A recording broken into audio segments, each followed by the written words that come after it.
우울한 소식이 하도 많아서 오늘은 좀 밝은 소식으로 해보려고 하는데요. 사진을 한번 잠깐 보실까요? 네, 여러분 성가대는 답을 하지 마시고 우리 앞에 계신 성도님들 한번 답해 보시죠. 이 식사의 가격은 얼마일까요? 예, 안 보이시죠? 500원입니다. 500원밖에 안 되죠. 이게 진해시에서 실제로 일어나는 일인데 겨울방학 때 한 끼를 먹기 어려운 어린이들이 있습니다. 그래서 한 끼 먹기 어려운 어린이들을 위해서 시에서 보조를 하고 시민단체에서 또 시민들이 자발적으로 기부를 해서 이 식당을 찾아오면 500원에 저렇게 퀄리티가 높은 질 높은 식사를 할 수가 있습니다. 제가 이걸 보고 너무 감동이 됐습니다. 여러분, 저게 바로 하나님이 원하는 세상이 아닐까요? 여러분, 생각보다 이 땅에 많은 아이들이 결식하는 아동들이 많습니다. 점심을 먹지 못하고 하루 한 끼로 견디는 아이들이 또 생각보다 많습니다. 근데 저렇게 시내시에서 이 아이들을 위해서 정말 좋은 식사를 준비해서 500원에 또 아이들 자존심을 지켜주기 위해서 돈을 많이 받을 수는 없지만 500원을 내면 마음껏 풍성한 식사를 할 수 있다는 것이죠. 여러분, 하나님이 바라는 하나님 나라가 이런 것이 아니겠습니까?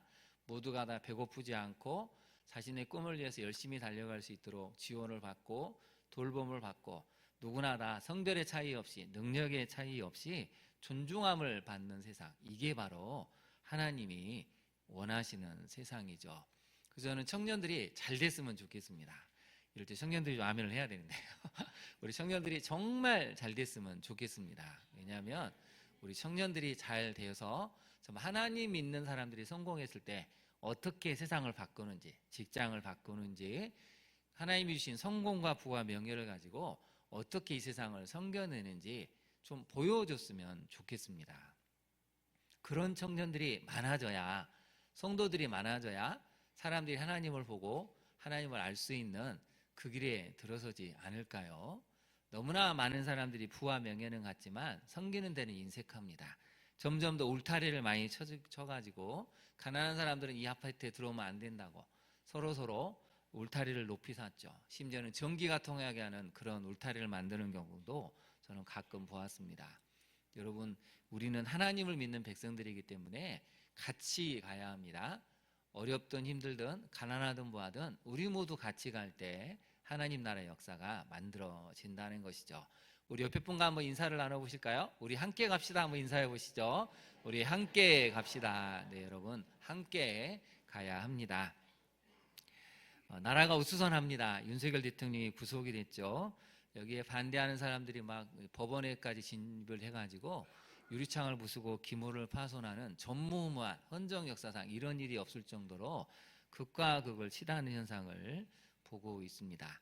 여러분, 지도자 한 사람의 잘못이 얼마나 지금 나라를 분열로 이끌고 극단적인 혐오, 비극으로 치닫게 하는지를 묘실히 보고 있는 것이죠. 참 저는 그걸 보면서 마음이 많이 아팠습니다. 어쩌다 우리나라가 이렇게 됐을까? 너무나 좋은 국민들이, 이 백성들이 좋은 자질과 또 선량한 마음과 실력을 갖춘 백성들이 어쩌다 이렇게 좌우가 나뉘고 생각이 다르면 이제 폭력도 불사하겠다는 무시무시한 일들이 21세기를 살아가는 우리나라에 벌어지고 있을까는 여러분, 교회의 책임이 정말 큽니다. 한국교회 성도들이 여기에 대해서 정확하게 입장을 표명하지 않았고 또 올바르게 믿음을 행동으로 옮기지 않았기 때문에 이런 일이 벌어진 것이죠. 여러분, 이제 주보 가운데를 한번 펼쳐보실까요? 오늘 본문 메시지 및 질문을 통해서 말씀을 살펴보려고 하는데요. 첫 번째 메시지를 한번 살펴보겠습니다. 복음을 바르게 알고 적용할 때 선과 악을 분별하고 선으로 악을 이길 수가 있습니다. 제가 이번에 이제 윤 대통령의 구속 사건을 보고 또 여러 가지 일들을 보면서 참 부끄러웠던 것은 우리는 악을 악이다, 선을 선이다라고 말할 수 없는 지경에 이르렀다는 것이 너무 부끄러워졌습니다. 제가 가능하면 설교 시간은 절대 정치적인 이야기는 잘 하지 않죠. 단지 어느 정도 기준만 제시하지만, 왜냐하면 정치적인 얘기를 하는 순간 유튜브에서 댓글이 달리고 또 여러 가지 비방하는 사람이 생기고 쓸데없는 데 에너지를 낭비할까 봐 가능하면 저는 정치적인 얘기는 하지 않으려고 합니다. 근데 이사야 선지자가 여기에 대해서 이제 한 가지 교훈을 주는 구절이 있습니다. 이사야 5장 20절을 한번 볼까요? 제가 먼저 읽어드릴게요. 악한 것을 선하다 하며 선을 악하다 하며 흑암으로 광명을 삼으며 광명으로 흑암을 삼으며 쓴 것으로 단 것을 삼으며 단 것으로 쓴 것을 삼는 자들은 화 있을진저. 밑에 번역 성경을 같이 한번 읽어볼까요? 시작. 악한 것을 선하다고 하고 선한 것을 악하다고 하는 자들, 어둠을 빛이라고 하고 빛을 어둠이라고 하며 쓴 것을 달다고 하고 단 것을 쓰다고 하는 자들에게 재앙이 닥친다. 네. 이사야 선지자가 혼란스러운 시대에 명확하게 얘기했습니다. 선을 선이라고 해야 된다. 악을 악이라고 해야 된다. 이번에 이제 극단적인 여러 가지 대결 구도가 있지만 여러분 이 사태를 놓고 그러면 당신들은 잘났냐 이런 식으로 물타기를 해버리면 아무것도 할 수가 없습니다. 물론 우리는 하나님 앞에 다 죄인이지만 여러분 분명한 것은 한 가지는 있어야 됩니다. 악은 악이라고 이야기를 해줘야 됩니다. 선은 선이다라고 해야 되는데 어느 순간부터 우리는 악을 악이라고 말을 할 수가 없습니다. 선을 선이라고 용감하게 말씀을 가지고 조명을 해줄 수가 없습니다. 왜요? 눈치가 보이는 것이죠. 이런 얘기하면 이 사람들이 걸리고 또 저쪽 얘기를 하면 또 저기가 걸리고 온통 이게 다 걸리는 것 투성이라서 이제 좋은 얘기만 할 수밖에 없는 그런 한국교회의 모습이 너무 안타깝다는 것이죠. 여러분 잘못된 것은 말씀에 비춰서 잘못됐다고 단호하게 이야기를 해야 됩니다. 그래야 정의가 무엇인지를 알게 되고 공의를 세워갈 수 있는 것이죠. 저는 이번에 참 신문을 보면서 많이 놀란 건 이걸 부추기는 사람들이 많이 있다는 것이죠. 유튜버들 중에 이 돈을 얼마나 많이 후원을 받습니까? 그래서 여러분 혹시 보셨습니까? 누구 한 사람 죽으면 이 사태를 바꿀 수 있다고, 몇 사람만 죽으면 이런 상황을 타개할 수 있다고. 여러분 그런 걸 교묘하게 언론을 조장해서 사람들을 흥분시키고 화나게 만들고 극단적인 선택을 할 수 있도록 만들어가는 악의 세력들이 있다는 것입니다. 여러분 진리 가운데 우리가 올바로 서지 않으면 무너지게 되어 있습니다. 하나님이 요나 선지자를 보내실 때도 요나 선지자가 처음엔 거부했다가 물고기 뱃속에 3일 동안 정신을 좀 차렸죠. 그리고 이제 니네성으로 가는데 재밌는 건 또 3일 동안 걸어야 되는데 하루만 돕니다. 도저히 내가 3일은 할 수가 없는 거죠. 다 회개하면 안 되니까. 여러분 인생에도 혹시 그런 사람 없습니까? 저 인간만큼은 회개하면 안 됩니다. 하나님. 저 사람만큼은 절대 회개하면 안 되고 끝까지 처벌을 하셔야 됩니다. 이런 미워하는 사람이 있을 수가 있죠. 요나 마음이 그랬다는 것입니다. 그래서 이제 어떻게 되나 보자 했는데 하나님이 나중에 교훈을 주시죠. 근데 여러분 그 교훈의 내용이 그 중에 하나가 뭐냐면 이 큰 성읍 니느웨에는 좌우를 분별치 못하는 사람이 12만여 명이나 있다.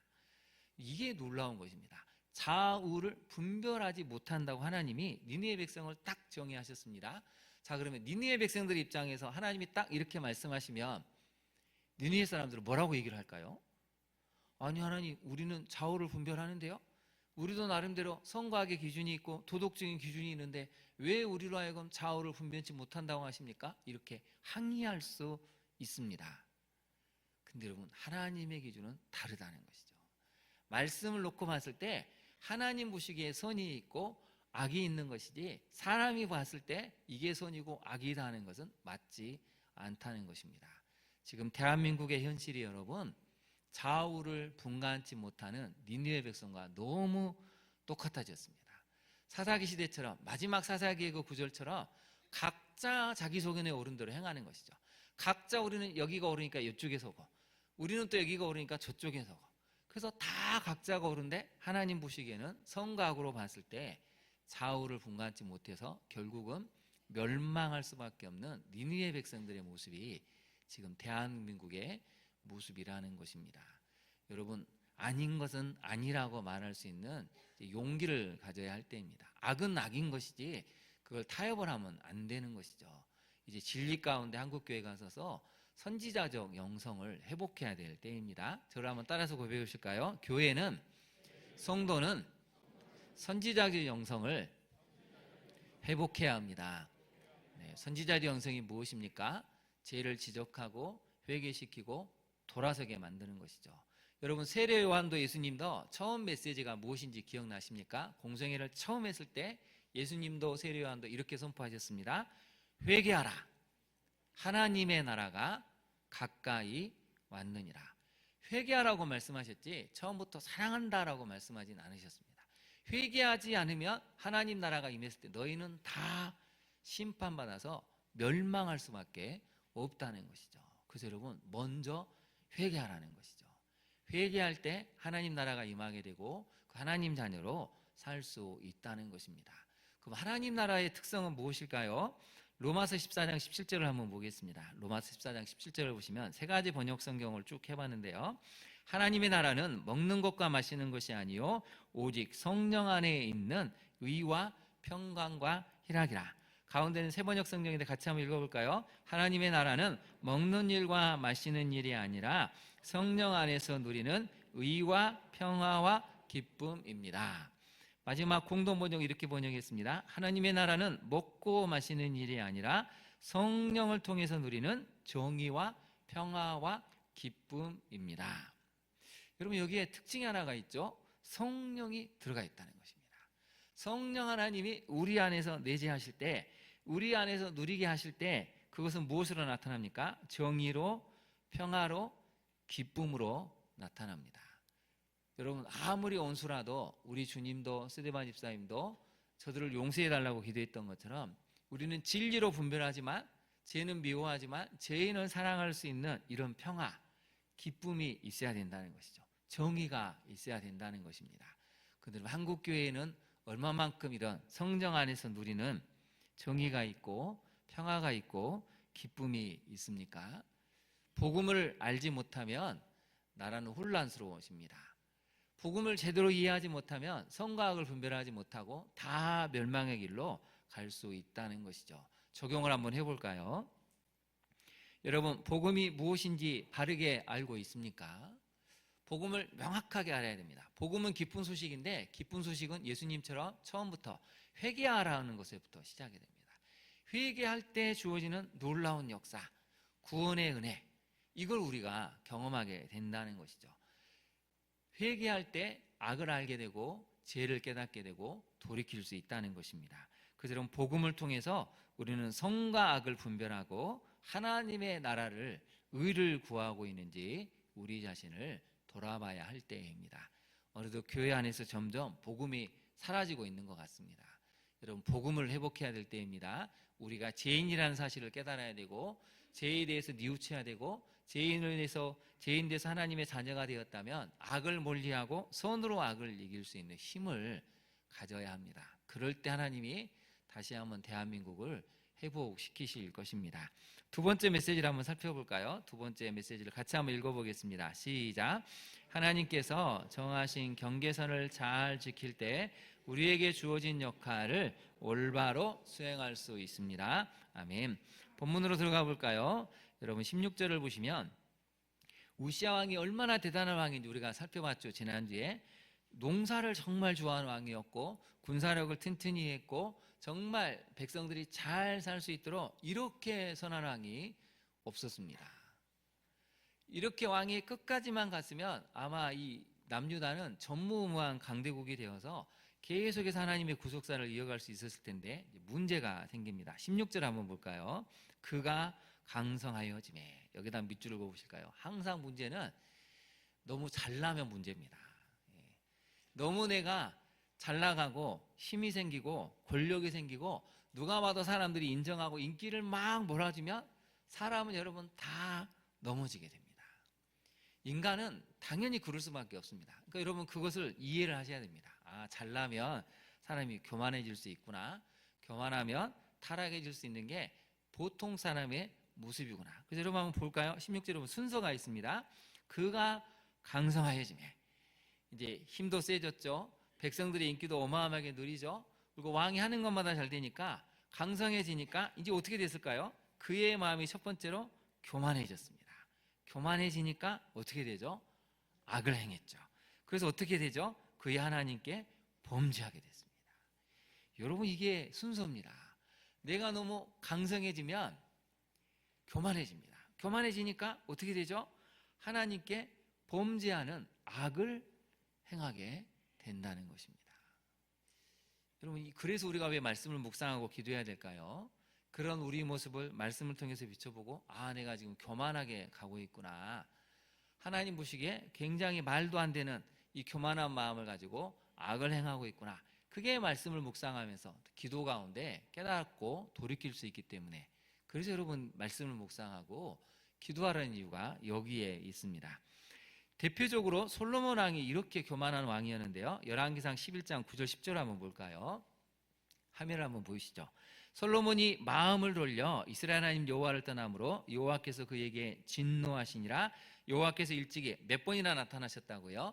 2번이나 그에게 나타나시고 이 일에 대하여 명령하사 다른 신을 따르지 말라 하셨으나 그가 여호와의 명령을 지키지 않았으므로. 세상의 주변의 모든 나라들이 솔로몬 하니까 지혜를 얻으러 옵니다. 올 때 그냥 오지 않죠. 금을 바치고 온갖 진귀한 보물을 바치고 그날의 진귀한 물품을 바치니까 어느덧 교만해졌습니다. 여러분, 왕비허궁이 1000명이나 되다 보니까 얼마나 여인들이 미모를 가지고 유혹을 했는지 나중에 넘어가서 온 예루살렘에 우상의 신전을 세우는 걸 반대하지도 않습니다. 그래서 하나님이 2번이나 나타나셨습니다.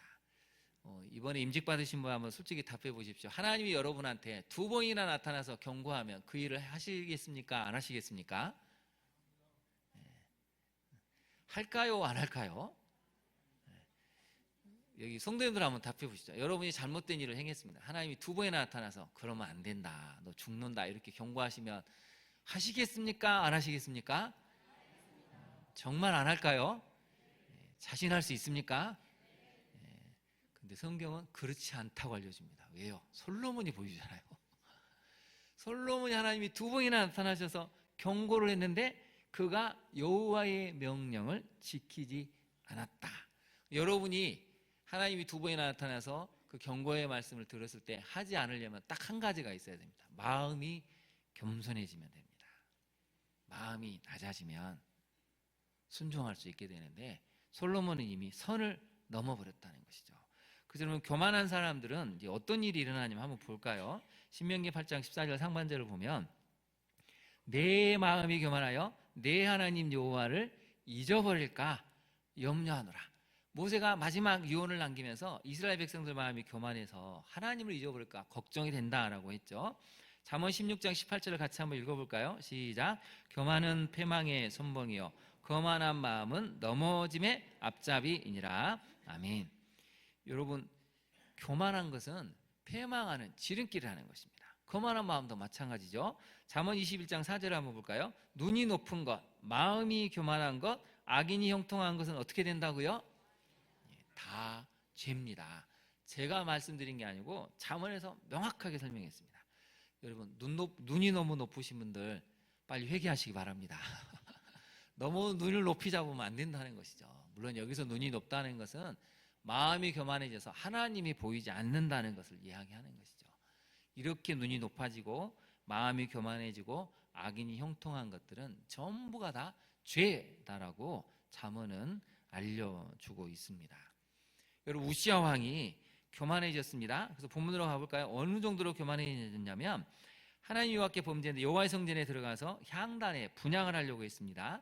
그랬더니 제사장 아사랴가 여호와의 용맹한 제사장 80명을 데리고 들어옵니다. 여러분, 거기다 밑줄을 그어보실까요? 여호와의 용맹한 제사장 80명. 제가 이 구절을 묵상하면서 참 마음에 울림이 왔습니다. 여러분, 왕의 제사장도 아니고 개인적인 제사장도 아니고 여호와의 용맹한 제사장입니다. 하나님을 위해서라면 목숨을 바치겠습니다라고 각오하고 결단한 제사장이 80명이나 있었다는 것입니다. 여러분, 상식적으로 생각해 보시죠. 지금 왕이 너무 잘하고 있습니다. 이렇게 좋은 왕이 있을 수가 없습니다. 왕이 좀 실수할 수 있는데 그걸 가지고 뭐 굳이 평가를 하고 비난을 하고 비판하지 말고 왕의 신기를 거스리지 말고 왕이 기분 좋을 때 한번 충고해 보자 했으면 됐을 텐데 제사장 아스랴는 80명을 데리고 그 자리에서 그곳에서 강력하게 하나님의 말씀을 선포했다는 것이죠. 그래서 여러분, 우리는 하나님의 용맹한 성도가 되어야 합니다. 옆에 사람에게 한번 권면해 볼까요? 하나님의 용맹한 성도가 되십시오. 한번 해볼까요? 하나님의 용맹한 성도가 되십시오. 용맹해 보이십니까? 예, 용맹해져야 됩니다. 우리 성가대는 특별히 용맹한 찬양대가 돼야 됩니다. 예, 지켜보겠습니다. 저도 용맹한 목회자가 돼야 되겠죠. 목회자들이 용맹해질 수 있도록 여러분 기도하십시오. 80명이 있으니까 아사라도 용기를 내서 간 것이죠. 그래서 뭐라고 얘기합니까? 우시야 왕 곁에 서서 얘기합니다. 우시야여, 여호와께 분향한 일은 왕이 할 바가 아니요 오직 분향하기 위하여 구별함을 받은 아론의 자손 제사장들이 할 바니 성소에서 나가소서. 여러분 이 말을 할 때 얼마나 떨리겠습니까? 우리 직장 생활하는 남자 성도님들 상사한테 항의하려고 하면 마음이 어떠시죠? 심장이 벌렁벌렁 거리지 않습니까? 괜히 잘못했다가 불이익을 당할까 봐 말 한마디 하기가 굉장히 어렵습니다. 여러분 제사장이 왕의 신기를 거스르면 죽음일 수도 있는데 단호하게 얘기하지 않습니까? 나가십시오. 이건 왕이 할 바가 아닙니다. 그래서 여러분 거기에 분명하게 단어 하나가 나옵니다. 구별함을 받은. 여기다 한번 네모를 쳐보실까요? 구별함을 받은. 이게 핵심입니다. 역할이 다르다는 것이죠. 왕의 역할이 있고 제사장의 역할이 있고 선지자의 역할이 있다는 것입니다. 우리나라처럼 상권 분립이 정확하게 돼 있어서 상권 분립이 작동을 해야 되는 것처럼 성경은 이미 말씀하는 것이죠. 왕의 역할, 선지자의 역할, 제사장의 역할이 다르다는 것이죠. 그 위대한 지도자 모세도 절대 제사장의 역할을 침범하지 않습니다. 아론이 해야 될 일을 자신이 대단하고 해서 직접 나서서 하지 않습니다. 왜요? 구별했기 때문이죠. 역할이 다르다는 것입니다. 여러분 우리가 이것을 명확하게 이해를 해야 됩니다. 하나님 우리에게 맡기신 역할이 있죠. 가정에서는 아버지의 역할이 있고 어머니의 역할이 있습니다. 남편의 역할이 있고 아내의 역할이 있습니다. 오늘 예배드린 우리 성도님들 결혼하신 분들 한번 답을 해보시죠. 남편의 역할, 아내의 역할을 잘 수행하고 있으십니까? 네. 잘 수행하니까 목사님 왜 굳이 그런 걸 물어보시나요? 대답이 작은 거죠. 네. 아버지의 역할, 어머니의 역할을 잘 수행하고 있습니까?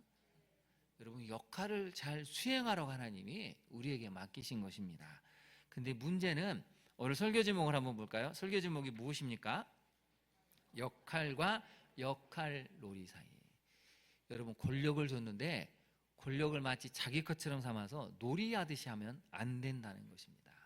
최근 언론에서 많이 드러나는 단어 중에 하나가 그거죠. 대통령이 대통령 놀이를 하고 있다는 이런 표현을 참 많이 씁니다.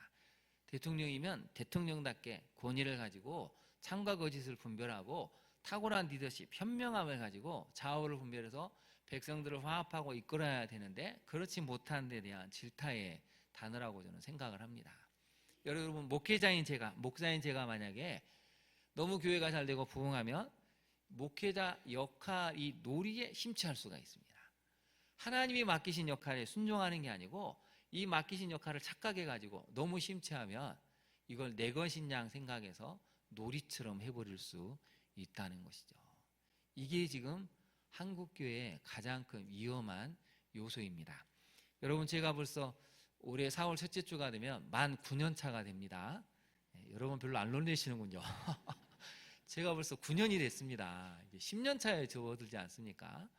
하도 많은 세월을 지나가지고 한 20년, 30년 된 것 같은데 정신을 차려보니까 이제 9년 지났습니다. 근데 제가 걱정이 되는 건 이제 워밍업이 끝났다는 것입니다.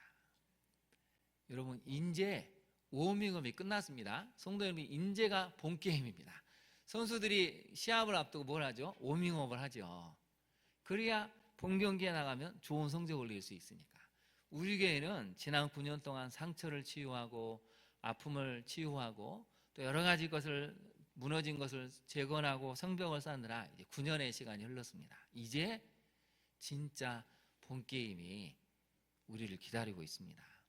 근데 만약에 이번에 임직받은 분들도 저는 정말 좋은 분들이 세워졌고 또 그렇지 않은 분들도 더 좋은 분들이 많다고 생각을 합니다. 근데 여러분 각자가 주어진 역할에 순종하지 못하고 만약에 놀이처럼 역할을 심취해가지고 자기 권력인 양 이 놀이처럼 해버린다면 교회는 무너지기가 딱 좋다는 것이죠. 역할놀이에 심취한 사람의 특징을 한번 볼까요? 오늘 본문이 잘 보여주고 있는데요. 19절을 한번 볼까요? 역할에 충실한 사람이 아니라 권력에 심취해서 놀이처럼 해버린 사람, 이 사람의 특징이 여기 나오는데요. 우시아가 손으로 향로를 잡고 분향하려 하다가 뭘 했죠? 화를 냈습니다.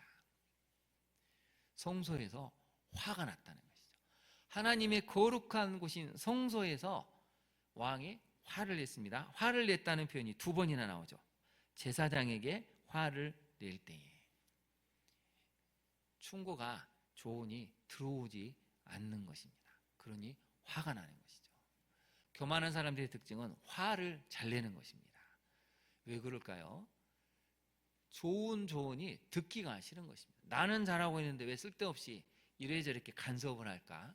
듣기 싫은 소리를 할까? 기분이 나쁘니까 그 자리에서 그냥 화를 팍 냈죠. 화를 내자마자 무슨 일이 생깁니까? 여러분 보니까 그의 이마에 나병이 생겼습니다. 이게 참 비극이죠. 너무 존경스럽고 존중을 받아야 마땅할 왕이 한순간에 교만해져서 화를 내다가 그 순간에 이마에 나병이 생겼습니다. 그래서 어떻게 되냐면 20절을 한번 보시면 대제사장 아사랴와 모든 제사장이 왕의 이마는 금방 눈에 보이지 않습니까? 속에 생겼다면 몰랐을 텐데 이마에 딱 생긴 걸 보고 성전에서 급히 쫓아내고 여호와께서 치심으로 왕도 속히 나갔다라고 하죠. 거기다 동그라미를 쳐보실까요? 급히 속히가 나옵니다. 교만한 사람이 하나님 심판하실 때는 급히 속히 하신다는 걸 성경은 알려주고 있죠. 적용을 한번 해볼까요? 여러분, 하나님께서 말씀을 통해 정하신 경계선이 있습니다. 이 경계선을 잘 지키고 있습니까?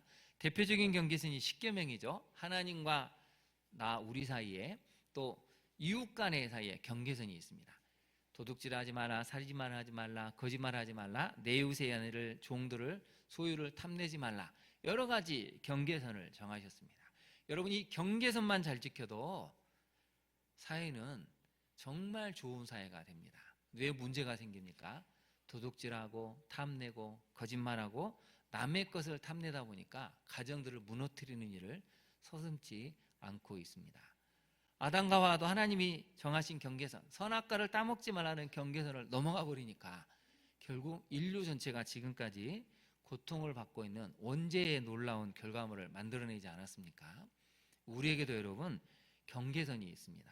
우리가 지켜야 될 마음의 경계선이 있고 말의 경계선이 있고 다른 사람에게 행해야 될 존중의 경계선이 있다는 것이죠. 이 우시야 왕은 그 경계선을 넘어가는 바람에 본인이 무너지고 말았습니다. 두 번째 적용점을 살펴볼까요? 내게 맡기신 역할을 잘 수행하고 있습니까? 혹시 교만해져서 역할놀이에 여러분 빠진 채 내가 교만한지도 모르고 그렇게 살고 있지는 않습니까? 우시야 왕이 지금 정확하게 보여주고 있죠. 세 번째를 한번 보겠습니다. 세 번째 메시지인데요. 같이 한번 읽어볼까요? 시작. 인생을 평가하는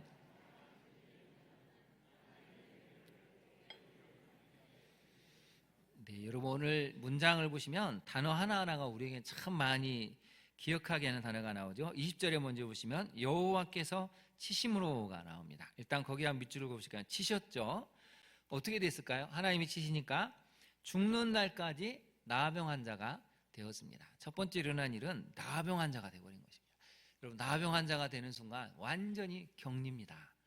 단절입니다. 더 이상 왕으로서 역할을 수행할 수가 없습니다. 살기는 살았는데 단절된 삶을 살아야 되는 사회적으로 죽음의 삶을 사는 것이죠. 두 번째는 나병 환자가 되었죠. 여호와의 전에서 끊어졌다. 여러분 여기다 네모를 쳐보시고 이게 아주 중요한 단어입니다. 끊어진 것이죠. 그동안 하나님의 은혜에 이어진 인생이었습니다. 그동안에는 하나님과 이어졌고 백성들로 하여금 은혜를 잊게 하는 사람이었는데 이제는 끊어져 버렸다는 것입니다. 그 은혜의 자리에 갈 수 없는 사람이 돼버렸다는 것입니다. 여러분 이 말씀 우리에게 한번 적용해 보십시오. 우리 주변에도 우리 이웃들에게도 여러분 끊어진 인생들은 없습니까? 그렇게 예수님을 잘 믿었는데 어느 순간 잘 나가다가 하나님을 잊어버리다가 망해서 이제는 교회도 못 나오고 끊어진 사람은 없습니까? 반대로 너무 잘 나가서 하나님을 아예 잊어버리고 이 은혜의 자리에서 끊어진 이웃과 친구들, 친척들은 없습니까? 여러분 끊어졌다는 단어는 너무 무서운 단어입니다. 하나님이 이어주는 역사를 하지 않으시면 그걸 다시 잊기는 불가능에 가깝다는 것이죠. 근데 성경의 기록을 살펴보니까 회개했다는 기록이 안 나옵니다. 후회하고 자책은 했는 것 같은데 우시야 왕이 회개했다는 기록이 안 나온 걸 보면 아마 평생 그 한 속에 살았던 것 같습니다. 그래서 그럼 마지막 절 한번 볼까요? 마지막 절에 이 우시야 왕을 평가하는 한 단어가 나오죠. 우시야가 그의 죽었을 때 그의 주상들과 함께 누움에 그는 뭐라고 했죠? 나병 환자다. 그 다음 내부를 쳐보시죠. 그는 나병 환자라. 우시야 왕의 마지막 평가의 기준은 이거였습니다. 그는 나병 환자였다. 여러분, 이게 얼마나 비극입니까? 온 백성의 존경과 친송과 나라의 새로운 부흥을 일으킬 왕으로 어마어마한 기대를 받았는데 한순간에 교만해져서 결국 나병에 걸렸고 나병 환자로 죽었습니다. 그래서 우시야 왕의 기록은 딱 이 한 줄이죠. 그는 나병 환자였다. 여러분 인생을 떠날 때 여러분의 묘비명에 딱 한 줄을 남긴다면 여러분 뭐라고 남기시겠습니까? 우리 권사님은 하나님의 종으로서 사셨습니다. 우리 장로님은 하나님의 종이셨습니다. 우리 권사님, 집사님은 평생 섬김의 삶을 사셨습니다. 여러분은 인생의 한 줄에 무엇을 남기실 작정입니까? 우시야 왕은 너무 안타깝게도 마지막 절에 딱 이렇게 끝납니다. 그는 나병 환자였다. 그래서 왕실에 들어가지도 못하고 왕실의 묘실에 들어가지도 못하고 그 곁에 장사가 되었다는 것이죠. 적용을 한번 해볼까요? 여러분, 하나님의 은혜를 이어가는 것을 방해하는 것은 무엇입니까? 여러분도 예배 자리에 나오지만 혹시 여러분은 괜찮다고 생각하는데 혹시 이미 은혜가 끊어져서 고통스러워하고 있지는 않습니까? 다시 이어가야 한다는 것이죠. 이어졌다가 끊어진 인생이 불행한 것이지 끊어졌다가 이어진 인생은 행복한 것입니다. 여러분, 하나님의 은혜를 끝까지 붙드시기를 바랍니다. 어떤 끊어진 인생이라도 하나님이 이어가시면 다시 살 수가 있습니다. 우리 옆에 분에게 다시 한번 고백해 볼까요? 끊어졌더라도 다시 이어갑시다. 한번 해볼까요? 끊어졌더라도 다시 이어갑시다. 그런 성도님들 되시기를 바랍니다. 마지막 두 번째 적용점을 볼까요? 내 인생을 평가하는 마지막 한 줄, 여러분 어떻게 남기고 싶습니까? 어떤 문장으로 여러분 인생을 완성하고 싶으십니까? 그래서 마지막 결말이 중요합니다. 여러분의 삶의 결론이 마지막이 중요합니다. 늘 제가 말씀드리잖아요. 야구를 아무리 잘해도요, 여러분 9회 말 마지막에 1분에 딱 역전이 되면 앞에 2시간 59분 59초는 다 무용지물입니다. 마지막 1초에서 바뀌는 것이죠. 하나님의 은혜를 끝까지 이어갈 때 하나님 우리 마지막 인생의 한 줄을 은혜롭게 장식을 하실 것입니다. 그것을 바라보고 남은 인생 힘차게 달려가는 우리 성도님들 되시기를 진심으로 축원합니다. 우리 시간 함께 기도하도록 하겠습니다. 주신 말씀을 생각하면서 하나님, 이 나라가 심히 어려운데 하나님 정말 교회가 선과 악을 분별하고 선은 선이다, 악은 악이다라고 말할 수 있는 용기를 갖게 해달라고 기도하기를 원합니다. 우리에게 정하신 경계선이 있습니다. 하나님, 이 삶의 경계선을 잘 지켜서 정말 우리에게 주어진 역할을 잘 수행할 수 있는 지혜롭고 겸손하고 낮은 마음을 갖게 해달라고, 마지막으로 우리 인생을 평가하는 마지막 한 줄은 하나님이 은혜로 살았다라고 평가받을 수 있는 그런 한 줄이 될 수 있도록 하나님의 은혜를 계속 있는 인생, 우리 자녀에게도 하나님의 은혜가 이어지고 우리 인생에도 하나님의 은혜가 끊어지지 않고 이어질 수 있도록 우리 시간 간절한 마음을 담아 기도하며 나아가겠습니다. 함께 기도하겠습니다. 주여, 이 시간 간절히 간구합니다.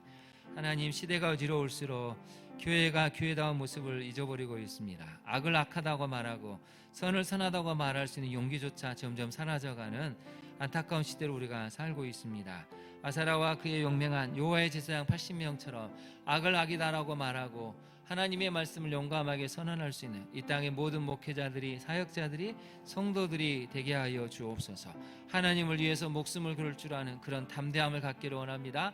이 악하고 음란하고 폭력적인 시대에 좌우를 분간하지 못한 사람이 너무나 많이 있습니다. 말씀을 들려주게 하옵소서. 말씀으로 좌우를 분별하여 우리가 걸어가는 길이 어떤 길인지 알게 하시고 깨닫게 하시고 생명의 길로 들어설 수 있는 우리 이 땅 대한민국이 되게 하옵소서. 거짓을 전파하고 하나님 가짜를 혐오로 자꾸 퍼뜨리는 사람들의 현혹에 넘어가지 아니하도록 지혜로운 백성 되기를 간절히 간구합니다. 하나님, 우리 인생의 마지막 한 줄이 하나님의 은혜로 살았다는 그 한 줄로 기록되기를 간절히 원합니다.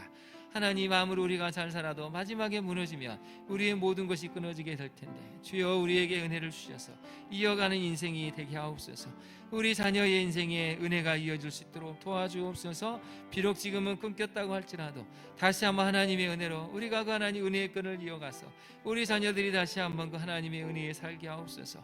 우리 자녀 세대가 다시 한번 복을 받아서 그 하나님의 은혜를 경험하고 누려서 다시 한번 위대한 역사를 만들어갈 수 있는 믿음의 세대들이 될 수 있도록 주여 우리 자녀들에게 복을 허락하시고 믿음의 용기를 덧입혀 주시옵소서. 그렇게 하실 주님을 찬양하며 예수님 이름으로 기도합니다. 아멘.